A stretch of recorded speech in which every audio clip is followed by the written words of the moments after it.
මාත්‍යා කොහෙන්ද දෙන්නේ? මොකටද ආවේ? කුරුණෑගල පණ්ඩුවස්නවර මඩිකේමි කියලා ඉඳලා. මාත්‍යාගේ නම? නම යාසින්. යාසින්. මොන සම්බන්ධයෙන්ද මෙහෙට ආවේ? මේ අපේ ගමේ තියෙනවා අරාබි විදුහලක්. රජයේ ලියාපදිංචි අරාබි විදුහලක්. ඒකේ සමාජ ක්‍රියාකාරකම් කරනවා කියලා පුද්ගලයෙක් ඇවිල්ලා ඉන්නවා. මිනිහක පාතාලකම් සම්බන්ධයක් තියෙනවා. එතකොට ඒත් එක කියලා ඒක විදුහල්පති අම්ජෙක් කියලා.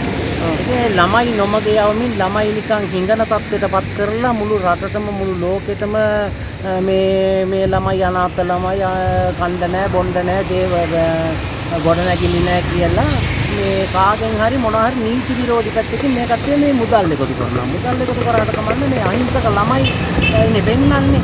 ඊට ඒකට විරුද්ධව මම ක්‍රියා කරපු නිසා මුස්ලිම් සංස්කෘතික ඩිපාර්ට්මන්ට් එකයි ළමා ආරක්ෂක අධිකාරියයි ඒ කට්ටියට මම පැමිණිලි කරා පොලිස්පතිතුමාට වයඹටි නියෝජ්‍ය පොලිස්පතිතුමාට.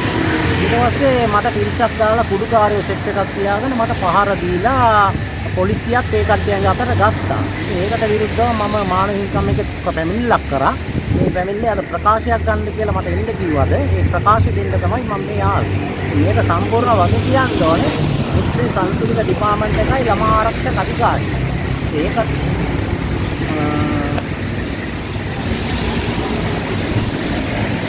හරි ස්තුතියි මාත්‍යා. ඒ පුද්ගලයාගේ නම කවුද? ඔහු කොහෙද?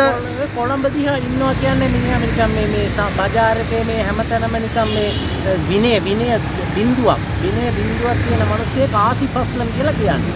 ඒත් එක්ක එකතු වෙලා අර විදුහල්පති අම්ජද් කියලා. ඒ දෙන්න තමයි මේක මොනවා හරි නීති විරෝධී පැත්තකින් නම් මේකට මේ මුදල් එන්නේ. කවුරු කොහෙන් එනවද දන්නේ නැහැ. අපි කිව්වේ පොලිසියටත් ඒ ගැන හොයලා බලන්න කියලා. ඉතින් අදාළ ආයතන වලට කියලා තියෙන ඒ ගැන හොයලා බලන්න. හොයලා බැලුවම මේ ළමයින්ව පෙන්නලා මේ ළමයින්ගේ ඉදිරියේදී අනාගතේ සමාජයට මුහුණ දෙන්න බැරි තත්ත්වෙට මේ ළමයිව මේ තල්ලු කරලා තියෙනවා.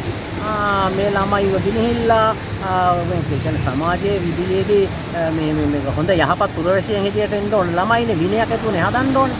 විනය සම්පූර්ණයෙන්ම නැති විදියට මෙයාගේ තත්ත්වයට තමයි මේ ළමයාව ගන්නෙ. මේ ළමයිට ගන්න මෙයා කොහොමද හැසිරෙන්නේ ඒ විදියට. ප්‍රචණ්ඩත්වයෙන්මයි ළමයින්ව නඩත්තු කරන්නේ. එතකොට මෙයාට කිසිම හැකියාවක් නැහැ. ඒකයි අපිට මේ තියෙන වේදනාව. මෙයාට හැකියාවක්ම නැහැ. ඔක ඇතුලේ වාඩි වෙන්නවත් විනය බිඳුවක්වත් නැති කෙනෙක්. ඉතින් මේක සම්පූර්ණ වාක්‍යයන් ඕන රජයේ ආයතන. මුස්ලිම් සංස්කෘතික ඩිපාර්ට්මන්ට් එක මේක වාක්‍යයන් ඕන.